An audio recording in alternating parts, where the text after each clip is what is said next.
Welcome to MMA Fancast. My name's Luke Payson. I'm joined by the victorious Miguel Francisco, showing that you were way better than your 2-2 record coming in. We had talked about it before.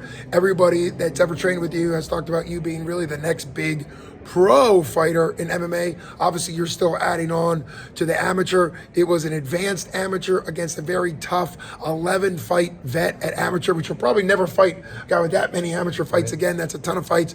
You had an incredible transition between a triangle and an armbar. I know we talked about it in the cage, but if you could run us through that transition again, because it really was high level. And of course, you didn't have your shin pads on. That probably helped there. So if you could run us through the finish. No, yeah, that definitely helped a lot, not wearing the shin pads and everything. But I'm not going to lie, I had that triangle and it was pretty tight.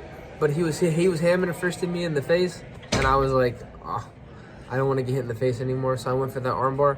And it was pretty tight. It was honestly the tightest armbar I've ever went for in a while. And he tapped. So it was a good choice right there by him. It was good. And for anybody out there that trains jiu-jitsu, it is hard to go full out on arm bars against your friends. Agreed. Because that's kind of a jerk move at times. Like there's times you can't lock an arm bar up as much as you would because sometimes it just doesn't work well. So you did get it. It did turn inside out. He's feeling okay now. We've talked to him. But yeah, I mean, your ability to explode off your back was fantastic. We did say that on the commentary that one of the things that's cool about advanced amateur ground and pound is something like a triangle, which was really good. And you probably could have just held out in there if it was a BJJ tournament or novice rules. But like you just said, it changes because he's allowed to hammer fist you. So that right there is something that you now know down the road with pro. Hey, transitions are important.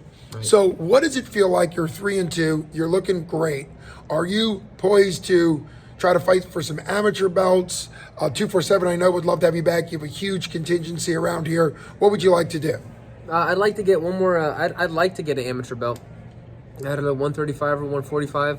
I'm open to any weight. Between the two weights. Heavyweight, baby. No, maybe not that far. Between 135 and 145. If anybody wants to fight, I'm open, and I'm always open for a fight. And if anybody wants it, they can come fight. I'm down. Well, you know, it's interesting. You said before the fight that you really are confident in your boxing and in your hands. We didn't really see that tonight. It was a beautiful display of grappling. You transitioned very well. You're originally on top, then you transitioned underneath and went for the triangle. How confident are you going forward that your hands will be there and will be impressive? Because I believe you, of course, but what do you think? What will it take to show your hands in an MMA fight? No, yeah, I started out with boxing, so I'm pretty comfortable with my stand-up game. But if it comes to the ground, they're gonna be surprised because it's pretty dangerous there too. So I've been doing jiu-jitsu and boxing about the same year. I both started in 2014. So yeah, and that's the other thing. You are super experienced for a guy that started in 2014, and I think that's what's so impressive about MMA nowadays is kids in their teens start training as opposed to doing something else and then getting to it late. So it's been great getting to follow you. The crowd loved you.